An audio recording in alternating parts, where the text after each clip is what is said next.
Hello, my name is Brant Starkey. I am an instructional coach for the Jefferson County Educational Service Center located in Steubenville, Ohio. I wanted to make a video today to talk about a tech tool that I recently learned about myself called Snag. Now, if you are not familiar with this particular tool, you have a lot of capabilities as far as screen captures and screenshots, video recording from your screen, and then beyond that, even a lot of different things that you can do. If I actually went over everything that this tool is capable of doing, the video would end up being a little bit lengthier than I would like for it to be for what I'm trying to do. So what I'm going to do today is just kind of look at some of the things that you can do once you've captured a screenshot or a screen capture. Now, if you use Microsoft Windows, you will know that Windows comes with a snipping tool.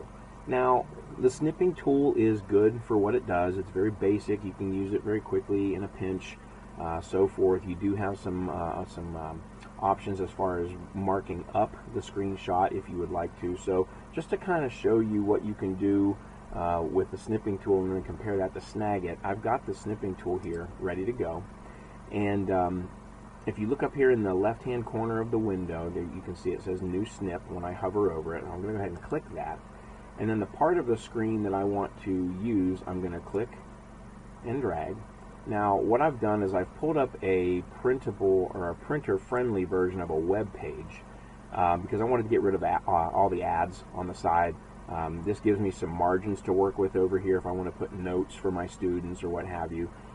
So this, now that we've gotten this screen capture from the snipping tool, is the canvas we're going to use. All right, so if you look up here at the top of the page, there's a pen option, there's a highlighter option. If we go back to the pen, if you click this arrow, it gives you options for ink, quote unquote, ink color, red, blue, black. If you come down to customize, it gives you a new window with a drop-down menu with various colors that aren't listed there on the main screen. You can change the thickness of the pen, to change the tip of the pen. It gives you something in the way of options. So let's say that there's something on this particular image that I want to draw attention to. Let's say I want to circle something. Let's go right here at the top of the page where it says in September of 1620. So if that's a date, maybe I want to draw attention to that. So if I want to draw a circle around that, pretty self-explanatory. I just click the mouse, hold the button down, manipulate the mouse to make a circle, and there we go. It does the job. It does it quickly. It's had attention drawn to it the way I want to. Does the job. I'm going to get rid of that, so I'm going to come up to the eraser. I'm going to click that and come down here and click and hold on to that and get rid of it. Let's say I didn't like the circle, so I'm going to draw an arrow to that instead. So the same principle applies. You're going to hold, drag, and there's my arrow.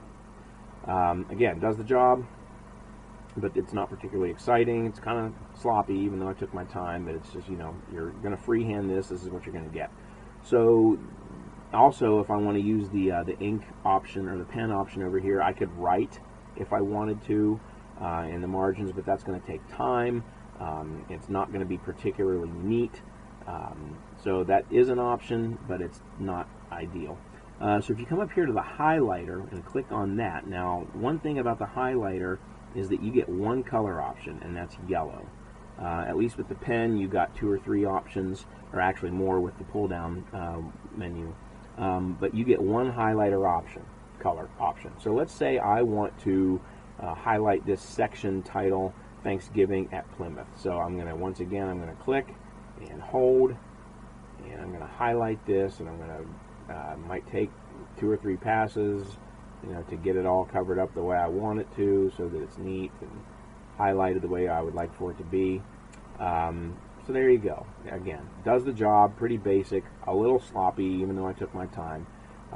But again, the purpose was served. Now, before I leave the snipping tool, there are other options here. You can save it, of course, to your, as a file. You can send it right away if you want to. You can send it as part of an email or as an attachment in an email. But those are really your only options as far as doing something with this beyond saving it if you wanted to send it to someone. Okay, now with Snagit, you've got a lot more in the way of options. So what I'm going to do is I'm going to go ahead and minimize this window. We're back to our printer-friendly version, and I'm going to go ahead and pull up the Snagit tool. Now, you see it's got all-in-one, there's an image option, and there's a video option. Like I said, I'm just going to focus on the image options for this particular video. So if I want to grab this, I'm going to come over here and hit capture. And when that happens, you can see that there is a highlighted window surrounded by a moving yellow checkered border. You can click anywhere inside this highlighted area and it's going to take a screenshot. So I'm going to go ahead and do that. It's going to pull up a work window here in a second, and there it is. What I'm going to do now is I am going to go ahead and crop this image so that it looks just like the one that we had with the snipping tool. I've got my borders over on the side, all this extraneous stuff is gone, and so this is going to be our template for the rest of this video. Now, the first option I want to show you is up here on this menu bar. This toolbar is the arrow option. I want to start with that one, number one, because it's the first one listed, but also because I actually drew an arrow with the snipping tool a couple of minutes ago. So let's go down into here, and let's say that you want to again pinpoint something in particular. Let's go back down to our in September of 1680.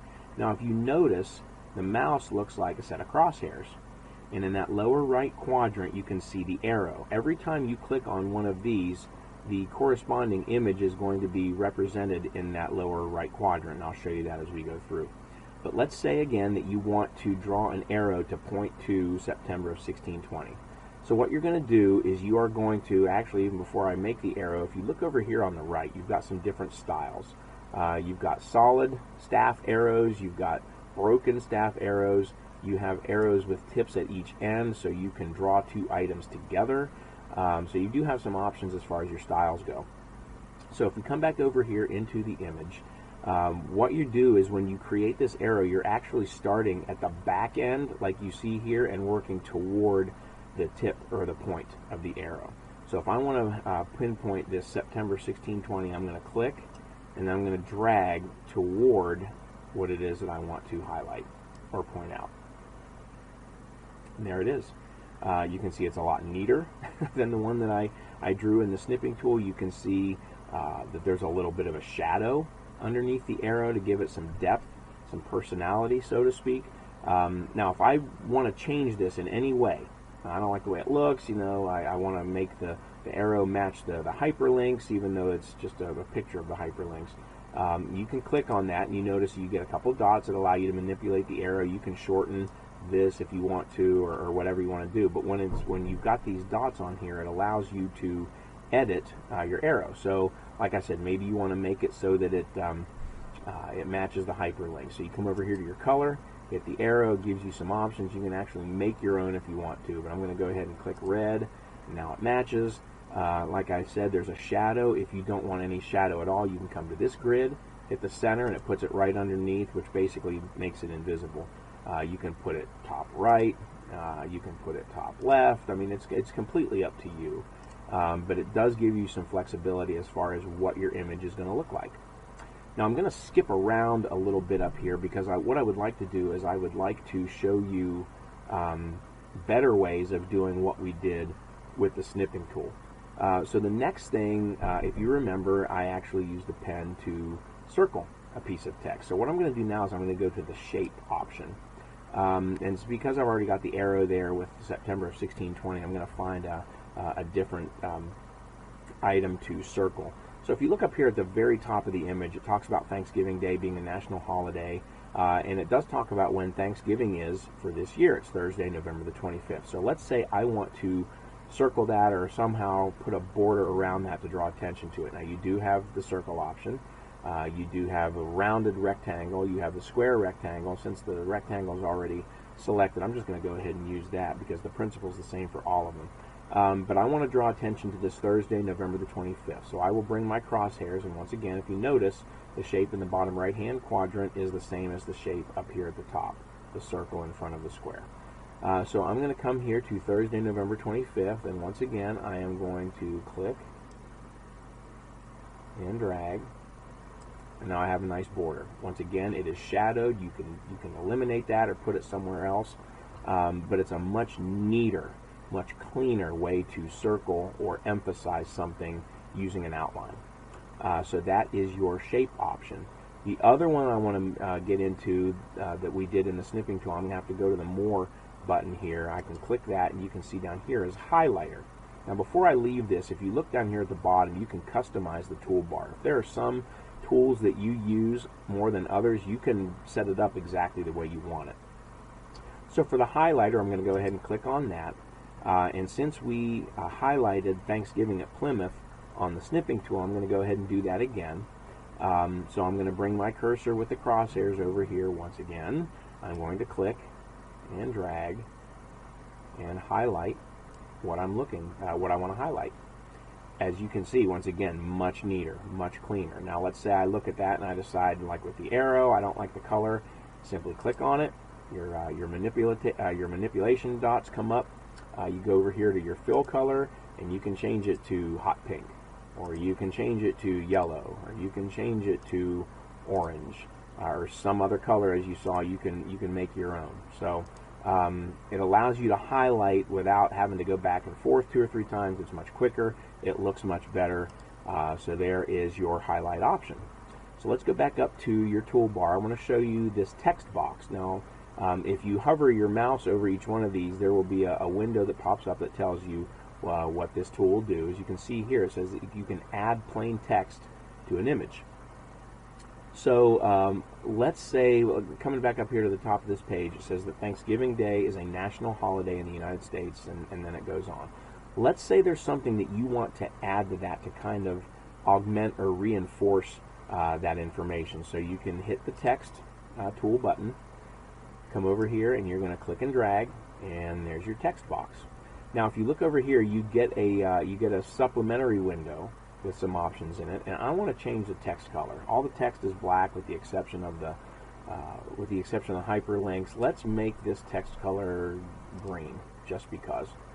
So once you've made your text color choice, you can come in here and let's just say that the United States is one of 7 countries that recognizes a day for giving thanks. Okay, so when you're done, you can click. There it is. It sits there all by itself. You can spruce it up a little bit if you like. Just come back and click and make your edit box workable. If you want to give it some shadow properties, you can highlight your text and come over here to the shadow and put it in the bottom right hand corner. Now you can see what it looks like. You can put an outline around it if you want to, either here or here. If you decide that that's just a little too large, you don't want it to draw away from the main text, again, you can come back up here and edit, click your text, and change the font size.